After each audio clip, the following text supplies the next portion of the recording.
کہتے جی انڈیا سے لوگ عمرہ کرتے ہوئے بیوی بچوں کو ساتھ لاتے ہیں، اپنی ماں کو نہیں لاتے، پر اللہ ان کو ہدایت دے، اور کیا کر سکتے ہیں، کیونکہ عمرہ شرعاً تو کسی پر بھی نہیں ہے، نہ بیوی پہ ہے نہ ماں پہ ہے۔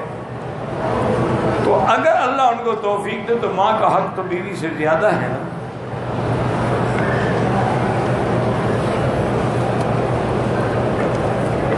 کہتے نہیں مولا اللہ کا نام بھی ہے، مولا غلام کو بھی مولا کہتے ہیں۔ لفظ مولا جو ہے نا یہ مشترک آتا ہے، بے معنی ولی بھی ہے، بے معنی ناصر بھی ہے، بے معنی مددگار بھی ہے، مولا ولایت سے بھی ہے، مولا ولایت سے بھی ہے، اللہ مولانا ولا مولا لکم۔ لیکن حضور نے فرمایا تھا جب انت سیدنا و مولانا، اسی طرح حضور نے فرمایا جو مر جائے، قرضہ چھوڑ جائے، مال نہ ہو، انا مولا لمن لا مولا لہو، میں اس کا مولا ہوں جس کا کوئی نہ ہو۔ تو یہ لفظ ہے، اطلاق ہو سکتا ہے، لیکن ہمارے ملکوں میں چونکہ معنی ایک ہی سمجھا جاتا ہے، لہذا حضرت علی کو نہیں کہنا چاہیے، ورنہ تو جائز ہوتا ہے، کیا ہے مولانا، مولوی، مولائی۔ ایک آدمی طواف کے بعد نوافل نہیں پڑھے، بھول گیا، صفا کر کے حلق کرا کے رام اتار دیا، دوسرا عمرہ عائشہ مسجد سے کیا، مدینے سے کیا، بہرحال جب یاد آئے پڑھ لے، کوئی مسئلہ نہیں۔ عمرہ کرتا رہا ہے، 3 عمرے کر لیے ہیں، وہ پہلی 2 رکعتیں بھول گیا تھا بیچارہ، اب اس کا کوئی علاج ہے؟ بہرحال کوئی جرمانہ نہیں ہے، جب یاد آئے پڑھ لو، اور وہ نفل بھی نہیں ہے، 2 رکعت واجب الطواف ہے۔ کچھ لوگ ہمارے ہاں مردے کو دفنانے کے بعد اذان دیتے ہیں قبر پر، کیا خیال ہے آپ کا؟ زندگی میں زندہ لوگوں میں تو نہیں دیتے، جو ان کو نماز پڑھنی پڑے گی، مردوں کو دیتے ہیں، مردے اٹھ کے نماز پڑھیں گے؟ جہالت ہے، بدعت ہے، اور کیا ہے؟ خود گھڑے ہوئے ہیں مسئلے سارے۔ اوابین کا ٹائم جو ہے مغرب سے لے کر عشاء کے درمیان میں پڑھ سکتے ہیں، یہ نفلی عبادت ہے۔ ہم جس ہوٹل میں رہتے ہیں، ہوٹل تھوڑا دور ہے، ہوٹل کے ساتھ مسجد ہے، کبھی دیر ہو تو مسجد میں نماز تو مسجد میں آپ پڑھ سکتے ہیں، ہوٹل بھی آپ کا قریب ہے، حرم آتے ہوئے آپ کی مہندی لگی ہوئی ہے، اتر جائے گی یا موچ آ جائے گی پاؤں میں؟ ہاں جی، وجہ کیا ہے؟ فرش مخمل پہ چلتے میرے پاؤں چھلے جاتے ہیں۔ کیوں تشریف لائے ہیں جناب؟ مکہ اداس تھا آپ کے لیے، آئے ہو، خدا کا خوف کرو، حرم میں نمازیں پڑھو، ہوٹل قریب ہے جی، ہوٹل قریب ہے، باقی ہو جائے گا۔ آپ نے دوسری شادی پہلی بیوی کی وفات کے بعد کی تھی، آپ سے برا اگر حضور پاک ہیں صلی اللہ علیہ وسلم تو آپ کی وفات کے بعد کی تھی، سیدہ خدیجہ فوت ہو گئی تو پھر حضور نے شادی۔ نماز کے دوران انسان دنیا کے کاموں کی طرف خیال جائے، کوئی بات جو اللہ نے معاف کیا ہے تم کیوں فکر کرتے ہو؟ خود نہ لاؤ خیال، جو آتے ہیں وسوسے سے وہ معاف ہیں۔ ہمارے یہاں قطر میں نماز جمعہ دوسری اذان کے وقت عین وقت داخل ہو جاتا ہے، مسلم نوافل نہیں پڑھ سکتے تو بعد میں پڑھ لیں، کیا فرق پڑتا ہے؟ سنت پڑھنے کا موقع نہیں ملتا، نماز کے بعد پڑھ لیں، یا 10 منٹ اذان کی انتظار کیوں کریں؟ 10 منٹ پہلے کھڑے ہو کے پڑھ لیں، ضروری تو نہیں اذان ہو، وقت آ گیا بس وقت میں پڑھ سکتے ہو۔ پاکستان سے جدہ عمرہ، پاکستان مسجد طریقے سے عمرہ بڑا ہے یا مدینے سے؟ جدہ سے کیا عمرہ؟ یہ تو ہل ہے، مدینہ تو میقات ہے، سبحان اللہ، اور میقات بھی ایسا جہاں سے سرکار دو جہاں نے احرام باندھ کے عمرہ کیا ہے۔ پاکستان سے تو آپ نے کبھی احرام نہیں باندھا، بنگلہ دیش سے یا انڈیا سے تو کبھی نہیں باندھا، لیکن مدینہ پاک سے تو خود حضور نے احرام باندھ کے عمرہ کیا، تو ابھی تک تو مسئلے پوچھ رہے ہو۔ خدا کا شکر کرو اللہ نے نصیب کیا ہے۔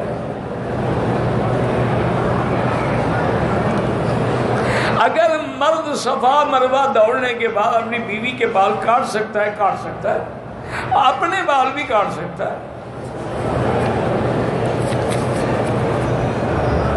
مسجد عائشہ اور مسجد جیرانہ سے بالکل دونوں سے عمرہ جائز ہے، اور امام ابو حنیفہ رحمۃ اللہ علیہ کے نزدیک مسجد عائشہ سے عمرے کرنے کا زیادہ ثواب ہے، کیونکہ یہ قولی حدیث ہے حضور پاک کی۔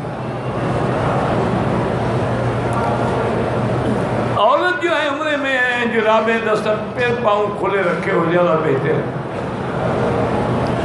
عصر کے بعد 2 رکعت نہ پڑھیں، افضل یہ ہے کہ مغرب کے بعد پڑھیں۔ عصر اور مغرب کی صورت میں امام اونچی نماز اذان میں نہیں پڑھتے ہیں، صرف نمازیں ہیں، تاکہ تمہیں یہ یقین ہو جائے کہ آہستہ پڑھو تو اللہ سنتے ہیں اور زور سے پڑھو تو اللہ سنتے ہیں۔ إِنَّهُ يَعْلَمُ الْجَهْرَ وَمَا يَخْفَى۔ ہمیں سورۃ فاتحہ اگر حنفی ہے تو نہ سری میں پڑھے نہ جہری میں پڑھے، شافعی ہے تو ہر نماز میں پڑھے۔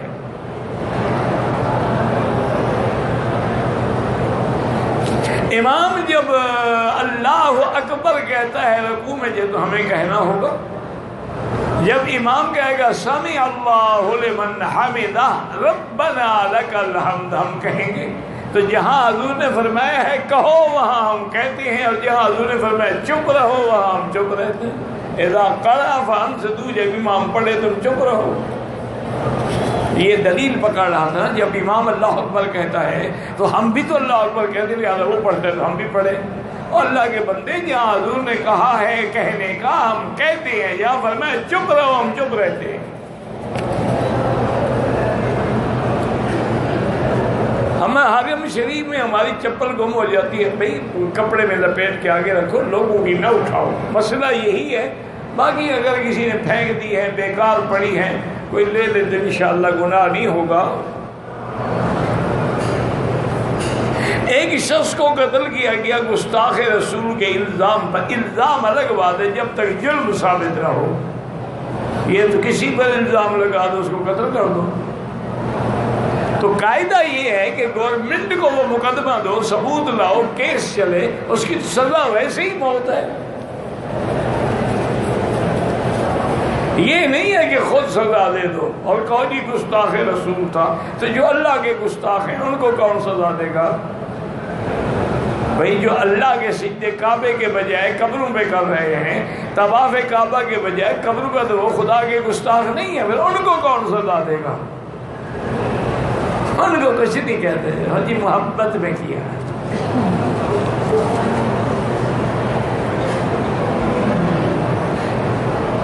میں نے علماء سے سنا ہے کہ اللہ کو سخی سے پیار ہے، خواہ کافر بھی، مانا ہے کہ سخاوت اللہ کو پسند ہے۔ اب یہ مانا نہیں کہ سخی بنتے رہو اور کافر بھی رہو، کافر کے لیے آگے جہنم جو ہے وہ نہیں پڑھو گے حدیث، وہ قرآن کی آیت نہیں پڑھو گے ماواہم جہنم ماواہم النار بئس المصیر۔ صرف ایک بات یاد رہے گی کہ سخی اللہ کو پیارا ہے۔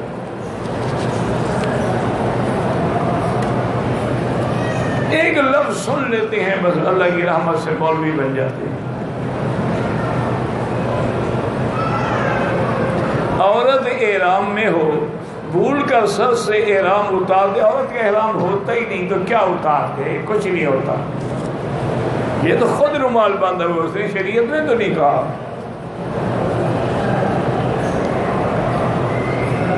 کہتے جی طواف کے چکر لگا کر احرام اتار دیا، دوبارہ احرام باندھ کے 20 گھنٹے کے بعد صفا کیا، دم پڑ گیا کہ 20 گھنٹے تو کپڑے پہنے رکھے نا آپ نے۔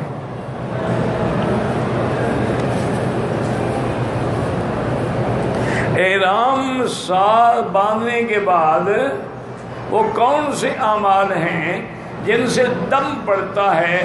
خوشبو لگائیں گے دم پڑ جائے گا، بال کاٹیں گے دم پڑ جائے گا، یہ چیزیں ہیں جن کو محرمات احرام کہتے ہیں۔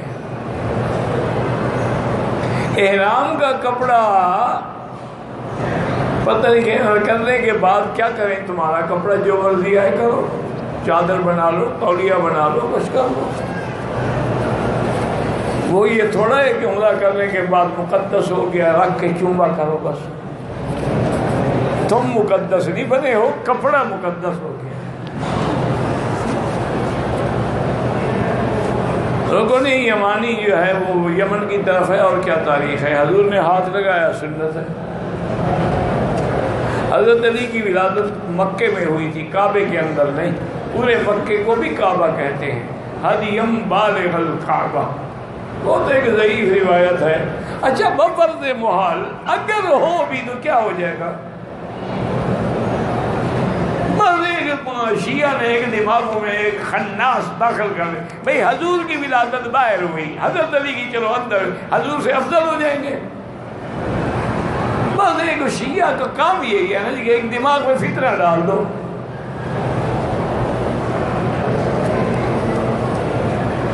عمرے کی غرض سے صاف طواف کے ساتھ طواف نہیں 7 چکر کیے ہوں گے. صفا مروہ کی صفا مروہ بھی کی، 2 نفل بھی پڑھے مگر سر نہیں مڈایا. پہلے خانہ کعبہ حتیم مقام ابراہیم کو ہاتھ سے چھو لیا، کوئی دم نہیں. خوشبو لگے تو دم پڑے گا نا، لگے دھو ڈالو بس. اگر کوئی آدمی ایک دن میں 1 سے زیادہ عمرے کر سکتا ہے، نفلی عبادت ہے، اس کی مرضی ہے، لیکن ہر دفعہ سر مڈانا پڑے گا، بال ہوں یا نہ ہوں.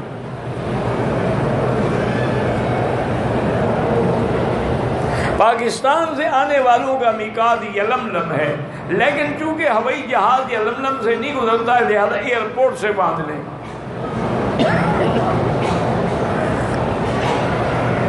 اور آج کل جو ہوائی جہاز کا روٹ ہے نا وہ تو ایسا ہے کہ یہ جو طائف کا میقات ہے اس کے اوپر سے گزر کے حرم مکہ سے گزر کے پھر جدہ جاتا ہے.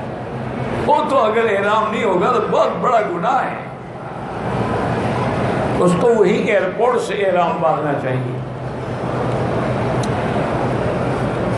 ایک شخص عمرے کے لیے آیا، ایئرپورٹ پہ احرام نہیں باندھا، یہاں پہنچ گیا ماشاءاللہ عمرہ بھی کرے اور دم بھی ادا فرمائے. عمرے پہ آ رہے تھے، احرام نہیں باندھا تو مہندی لگا کے آنا چاہیے تھا. نہیں، کیا کرنے آ رہے تھے؟ جب عمرے پہ آ رہے ہو احرام نہیں باندھا تو پھر کیا کرنے آئے ہو؟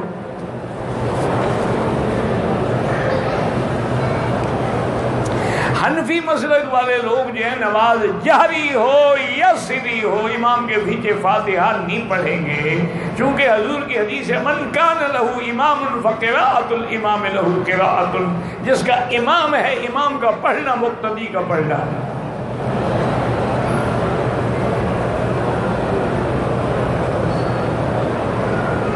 اگر امام نے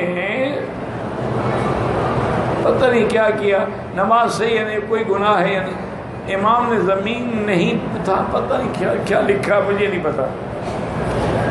اگر صفا کے چکر میں جبل صفا اور جبل مروہ پہ دعا وہ کریں تو قبول ہوتی ہے، ضروری نہیں ہے. اگر کوئی آدمی یہاں سے جدہ جائے اور جدے سے احرام باندھ کے عمرہ کر سکتا ہے، جیسے مسجد عائشہ سے کر سکتا ہے ایسے جدے سے بھی کر سکتا ہے.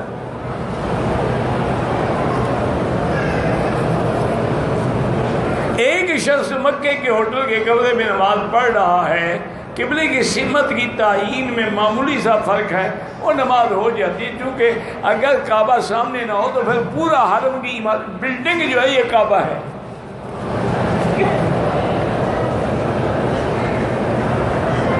پاکستان سے آنے والا اگر احرام نہیں باندھ سکا تو کہاں سے باندھے؟ اگر وہ طائف چلا جائے یا مدینہ منورہ جا کے احرام باندھ کے آ جائے تو انشاءاللہ دم سے بچ جائے گا. ورنہ اگر مسجد عائشہ سے باندھ کے عمرہ کرے گا دم دینی پڑے گی کہ میقات سے بغیر احرام کے گزرا ہے. احرام کی چادر کو پتہ نہیں کیا ہے کس سے جوڑنا، بہرحال یہ جو بٹن لگاتے ہیں یا اس کو بکسوے سے ٹانگوں نہ جائز ہے. اگر ایک محرم نے حالت احرام میں تھوڑا سا عطر دے کے چیک کیا ہے، بہرحال صدقہ کر دو، آئندہ کبھی ایسا نہ کر.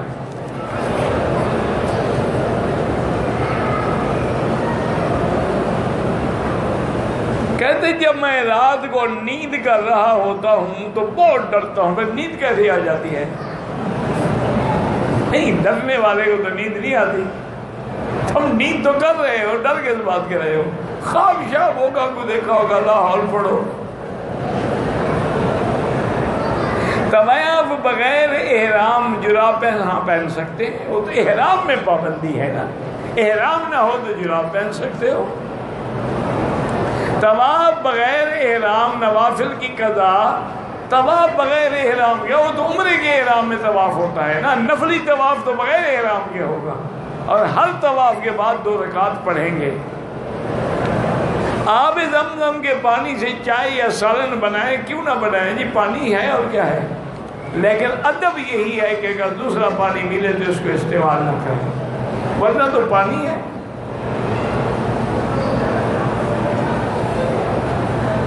اجتماع میں دایاں کندھا کیوں کھلا رکھا جاتا ہے؟ سرکار دو عالم نے رکھا تھا اور رمل بھی کیا تھا تاکہ کافروں کو پتہ لگے کہ طاقت ہے کفار سے لڑنے کی، کیونکہ انہوں نے کہا تھا کہ اکلتہم ہما یثرب، ان کو مدینے کا بخار کھا گیا ہے، کمزور، ہمارا کیا مقابلہ کریں گے؟ حضرت عمر نے رمل کر کے دکھلاؤ ان کو کہ نہیں ہم مقابلہ کریں گے۔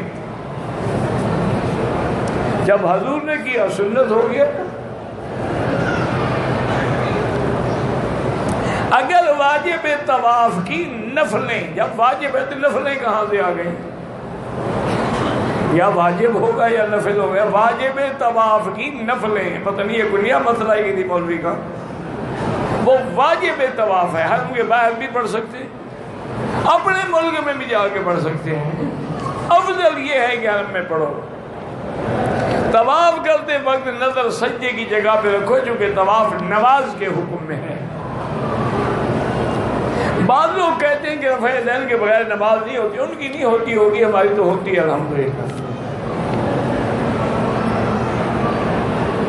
کہتے ہیں کسی کی طرف سے عمرہ بھی نہیں کر سکتے ہو، تو حدیث میں اللہ کے بندے، اللہ ہدایت دے، حضور ساتھ آپ نے پوچھا کہ ہاں بالکل، بلکہ حضور نے مثال دی کہ اگر تیرے والدہ پہ قرضہ ہو تو قرضہ ادا کرو، ہو سکے انہوں نے کہا ہاں یا رسول، فرمایا تو پھر حج بھی کرو، وہ بھی ادا ہوگا۔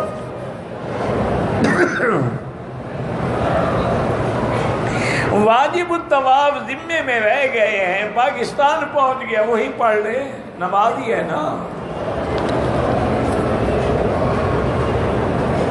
جنانہ مسجد تو کوئی نہیں، جیرانہ تو ہے، وہاں سے عمرہ ہو سکتا ہے۔ احرام میں پردے کا اہتمام نہیں ہوتا، کیوں نہیں ہوتا؟ آگے کپڑا لٹکا دو، پر جن نے کرنا ہے وہ کر لیتی ہے، جن نے نہیں کرنا مسئلے پوچھتی رہتی ہے۔ میں بہت طواف کیا ہے لیکن نفل کم پڑھا، ہر طواف کے لیے 2 رکعت نہیں پڑھا، اب پڑھ لو۔ ایک آدمی کی 2 بیویاں ہیں، دونوں فوت ہو گئی ہیں، ان کی طرف سے عمرہ کرنا چاہے کر سکتا ہے، لیکن ایک کے لیے ایک۔ جنازے کی نماز میں حنفی مسلک میں کتنے سلام ہیں؟ 2 سلام ہیں، دائیں بھی بائیں بھی۔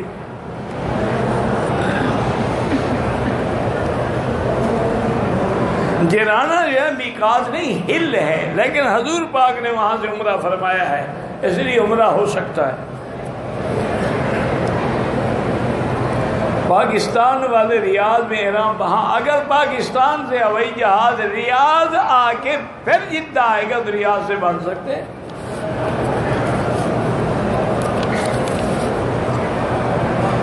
اگر دم پڑ جائے تو کیا کیا جائے؟ ایک بکری لے کے ذبح کی جائے اور کیا کیا جائے؟ امی نے طواف کے لیے کیے اور بال کاٹے، عمرہ ہو گیا، صفا نہیں دوڑی، ایک بکری دم پڑ گئی، جناب تم کیا کر رہے تھے؟ ماں کو صفا کرواتے۔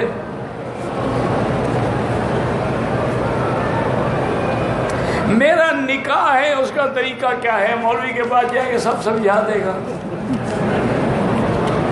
لیکن خیال کرنا اعتبار والا مولوی ہو، اپنا نہ کر دے۔ آج کل کیا اعتبار ہے جی؟ ہمارے ایک بیٹ کے علاقے میں ایک قاضی تھا، اللہ معاف کے، اللہ ہدایت، پتہ نہیں مر گیا ہوگا اس وقت، ہم تو 6-7 سال کے تھے، تو اس کے بارے میں یہی سنا تھا کہ وہ لوگوں کے نکاح کے لیے جائے اپنا گھر آتا۔ جہاز میں اعلان کرتے ہیں کہ آپ میقات سے 10 گھنٹہ پہلے بعد پہنچیں گے، بالکل وہیں بیٹھے بیٹھے جلدی جلدی کہتے ہیں لبیک اللہم لبیک لبیک لا شریک لک لبیک لبیک، 2 دن بس کپڑے بدلتے ہیں، جائے دیر بھی لگ جائے، وضو ہو نہ ہو، غسل ہو نہ ہو، کوئی فرق نہیں، جہاد میں بیٹھے بیٹھے نیت کر لیں۔ واللہ اعلم۔ ربنا تقبل منا انك انت السميع العليم وتب علينا انك انت التواب الرحيم۔ اللهم فرج هم المهمومين، نفس كرب المكروبين، واقض الدين عن المدينين، واشفنا واشف مرضانا ومرضى المسلمين۔ اللهم الطف بنا في تيسير كل يسير، فإن تيسير كل عسير إليك يسير۔ اللهم يسر أمورنا وأمور أولادنا وبناتنا وأصحابنا وأمور من أوصانا واستوصانا وأمور المسلمين برحمتك يا أرحم الراحمين يا أرحم الراحمين يا أكرم الأكرمين يا أجود الأجودين۔ اللهم انصر الإسلام والمسلمين، اللهم احفظ سائر بلاد المسلمين وهذا البلد الأمين، واجعل آمنا مطمئنا سخاء رخاء إلى يوم الدين۔ یا اللہ عالم اسلام کی عزت و غلبے کا فیصلہ فرما، یا اللہ عالم اسلام کی حفاظت فرما، یا اللہ مسلمان کشمیر میں ہیں، شام میں ہیں، عراق میں ہیں، افغان میں ہیں، عرب میں ہیں، عجم میں ہیں، ان کی جان مال آبرو عزت کی حفاظت فرما۔ یا اللہ تمام دینی اداروں کی حفاظت فرما، تمام دین کے کام کرنے والوں کی حفاظت فرما۔ یا اللہ ہمیں مانگنا بھی نہیں آتا، بغیر مانگے عطا فرما۔ اللہم انا نسألک فعل الخیرات وترک المنکرات وحب المساکین۔ اللہم اذا اردت بعبادک فتنة فاقبضنا غیر مفتون الیک۔ یا اللہ بیماروں کو شفا عطا فرما، یا اللہ اس عاجز کی بیماریاں اور پریشانیاں بھی دور فرما۔ یا اللہ ہر مسلمان کی ظاہری باطنی روحانی جسمانی بیماریاں دور فرما۔ یا اللہ بے حیاؤں کو حیا عطا فرما، یا اللہ بے دینوں کو دین عطا فرما، یا اللہ بے اولادوں کو اولاد صالح عطا فرما۔ یا اللہ جن کی اولاد ہیں ان کو صالح بنا، جن کے گھروں میں بچیاں ہیں یا اللہ ان کو خیر کے رشتے نصیب فرما۔ یا ارحم الراحمین لا تجعلنا من القانتین ولا تردنا عن بابك خائبين۔ ربنا آتنا في الدنيا حسنة وفي الآخرة حسنة وقنا عذاب النار۔